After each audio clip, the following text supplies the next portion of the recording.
এইবাৰ ডকাইতৰ ৰূপত পাতি লোৱা ভায়েক চাপৰৰ শালকুচাত নিশা সংঘটিত হয় চাঞ্চল্যকৰ ডকাইতিৰ ঘটনা।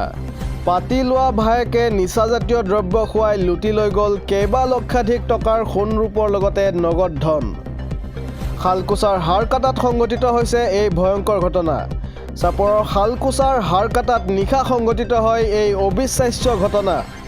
পাতি লোৱা ভায়েকে গাখীৰৰ লগত নিচাজাতীয় দ্ৰব্য খুৱাই লুটি নিলে মূল্যৱান সোণৰ আ অলংকাৰৰ লগতে নগদ ধন। উল্লেখ্য যে বিগত কেইবাদিন পূৰ্বে গৌৰীপুৰৰ পৰা অহা ৰাজু নামৰ এজন লোকক শালকুচা হাৰকাটাৰ পেচাত দৰ্জী মইনাল হকৰ পত্নীক ভণ্টি বনাই অহা যোৱা কৰিছিল।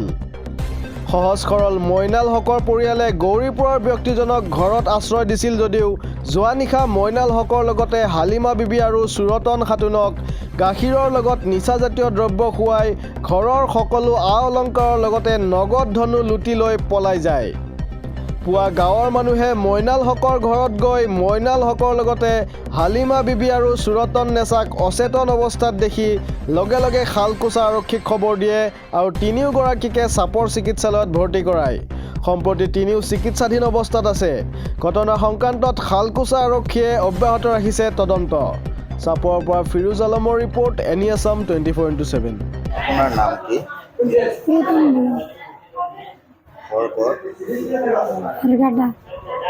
কালি দুটা মানুষ আছিল, মানুষ দুটা আহিতে বহিল, বইয়া ভাত খাই দুপুর টাইমত ভাত বানাই দিলাম, ভাত খাই খাইয়া দেয় আর রাতে থাকিব। ওই হিসাবে বাজার করে আনিল শ্বশুর, বাজার টাজার করে আনিয়া দিল, রাঁধে দিল, খাইয়া দেয় ঘরতে মোবাইল টোবাইল টিপিয়া কিবা কয় যে আমি একটা কি করি, কিবা জাদু করুন, কিবা একটা জাদু করিতে তুমি গাখীর এলাম, তুমি তিনজনে খাও গাখীর। মোক খাবা দিছে, মোৰ শ্বশুৰি খাবা দিছে, মোৰ শ্বশুৰে খাবা গাখীৰ এৰা তিনজনে খা। মোৰ শ্বশুর তো নাখা, হুমকি মারছে খা, তুইও নাখাবি, জীবনত গাখীর নাখায় আর খাব না। হুমকি মারিয়া খায়, ওলাই আহে মুখের বাড়ি, মুখ চাপিয়ে ধরে খাবাই গল আছে। আমার শ্বশুরি খাই, নিয়ে খাইলো, খাইয়া দেয় কয় তুমি ঘুমাও যা, ঘুমাবা দে। ঘুমাইতে মালা আছিল, করি আছিল, পয়সা আছিল, 5,000 টাকা আছিল, কিছু নেই নিয়ে সিনেমার দাম তো ঘৰত আইছি। কেনেকে আপোনালোকৰ ঘৰত আহে? পৰিচয় হয়, ওই জন্য আইছি। কেনেকে পৰিচয় হ'ল? মোৰ শ্বশুৰেৰ লগত পৰিচয় হয়। কি কথা কৈ পৰিচয় হৈছে? কি কথা কৈ পৰিচয় হৈছে? বনি কৰিছে, বনি ডাকাইয়া পৰিচয় হৈছে। আপোনাৰ শাহুৱেকক বনি বনাইছে, মানে আপোনাৰ মামা? মামা সেইদিনাখনে ফাৰ্ষ্ট আহিছে না আৰু আগতে? দুদিন আহিছিল, আহিয়ে কিছু কৰা নাই। আহিছিল দুদিন, আহিয়ে এৰি গেছে। মানুহজনৰ ঘৰ ক'ত গম পাই নেকি? গৌৰীপুৰৰ কথা কৈছে। নামটো কেইজন আছিল? দুজন। এইটো বাংলা বুলি কয়, হাৰকাটাৰ ওচৰত। কালি সন্ধিয়া টাইমত দুজন মানুহ আহিছিল, এটা ডেকা মানুহ আৰু এটা বুঢ়া। আমাৰ মাক বোলে ভণ্টি বনাইছিল।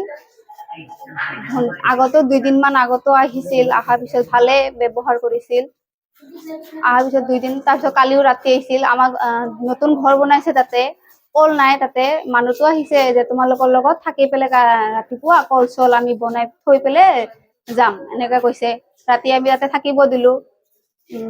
ৰাতি তাতে থাকিল, থকাৰ পিছত এনে কথা চথা পাতিল, ৰাতি 10টা-11টা মানত। তাৰপিছতে খোৱা সময়ত গাখীৰ আনিছিল আমাৰ ঘৰত। গাখীৰ অনাৰ পিছত গাখীৰটোত মানে নিচা বস্তুখিনি সিহঁতে কেতিয়াবা দিছে, সিহঁতক দি পেলাই মিলাই পেলাই 3জন মানুহকে খুৱাই দিছে। খোৱাৰ পিছত সিহঁতে তো মোৰ দেউতাক খুৱাইছে, মোৰ ভাবিক খুৱাইছে আৰু মোৰ মাক খুৱাইছে আৰু সৰু এটা বাচ্চা আছিল বাচ্চাটো টোপনি গৈছিল তেতিয়া উঠিছিল উঠাৰ পিছত বাচ্চাটোকো খুৱাব খুজিছিল বাচ্চাটো খোৱা নাই টোপনিৰ পৰা উঠিছে বুলিকে মাকে কৈছে নাখায় এতিয়া ই টোপনিৰ পৰা উঠিছে এতিয়া নাখায় তাৰপিছত আমাৰ দেউতাও গাখীৰ নাখায় দেউতাই কৈছে মইতো গাখীৰ নাখাওঁ আপোনালোকে খাওক কয় নাই খাবই লাগিব আপোনাৰ খাওক বুলি কৈছে জোৰ জবৰদস্তিকে খুৱাই দিছে খোৱাৰ পিছত দেউতাই বমি কৰিব খুজিছে তেতিয়া মুখটো এনেকা হেঁচি ধৰিছে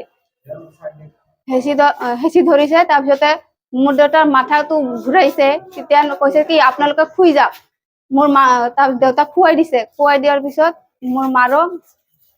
মোৰ মাক কি কৰিছে নিজে ধৰি পেলাই আৰু এটা ৰুমত লৈ পেলাই খুৱাই দিছে আৰু মোৰ দেউতাক আৰু মোৰ ভাইস্তাটো আৰু ভাই বৌটোক এটা ঘৰত খুৱাই দিছে খুৱাই দিয়াৰ পিছত সিহঁতে বস্তু আমাৰ ঘৰত যিমান বস্তুখিনি আছিল সোণা আৰু পইচা চকেজ টকেজ ভাঙি পেলাই একদম বিচনা মানে যিমান বস্তু আছিল ওলাই পেলাই লৈ পেলাই গুচি গৈছে সিহঁতে বাহিৰৰ পৰা কিটো মাৰি থৈ গুচি গৈছে চিনাকি এনে নহয় আমাৰ দোকান আছে দোকানত আহিছিল চাহ খাবলৈ আহাতে মোৰ মাক দেখা পাইছিল দেখা পাওঁতে মোৰ মাক কৈছে যে ইটোচোন মোৰ ভণ্টিৰ নিচিনা দেখা পায় এনেকুৱা কৈছিল ভণ্টিৰ নিচিনা দেখা পাই বোলে মোৰ মাক ভণ্টি বনাইছিল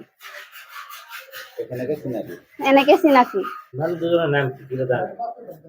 নাম এনে ৰাজু বুলি কৈছিল আৰু এজনৰ নামটো নাজানো সি বুঢ়াকে আছিল আৰু ডেকাকে যিটো আছিল সেইটোক ৰাজু বুলি কৈছিল ঘৰটো গৰিপুৰ বুলি কৈছে গৰিপুৰ বুলি কৈছে তেখেতৰ বোলে কাপোৰৰ দোকান আছে হলচেল গৰিপুৰ বজাৰত